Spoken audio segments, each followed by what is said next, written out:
कुंभमेळा म्हटलं म्हणजे खरं म्हणजे तो साधू संतांचाच आहे, आखाड्यांचाच आहे आणि त्यांचा सहभाग यात अतिशय महत्वाचा आहे. त्यांचं सहकार्य जे आहे ते अतिशय महत्वाचं आहे. कारण हजारो साधू, लाखो साधू देशभरातून या ठिकाणी येतात आणि मग त्यांच्या मिरवणुका, त्यांचे देखावे, त्यांचे स्नान करण्याची पद्धत, त्यांचं टायमिंग, यासाठी सगळ्या गोष्टी ठरलेल्या असतात.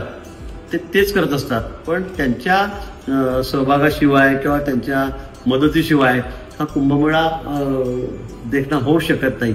आणि म्हणून गेल्या वेळी सुद्धा अतिशय चांगलं कोऑर्डिनेशन आमचं सगळ्या साधू संतांबरोबर होतं, आखाड्यांबरोबर होतं.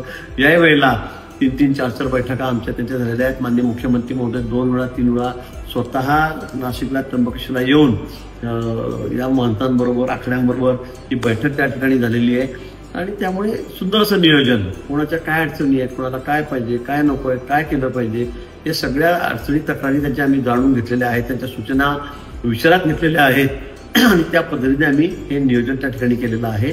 त्यामुळे साधू संतांच्या आशीर्वादाशिवाय हा कुंभमेळा होऊ शकत नाही, म्हणजे चांगला होऊ शकत नाही, सुरक्षित होऊ शकत नाही, देखणा होऊ शकत नाही.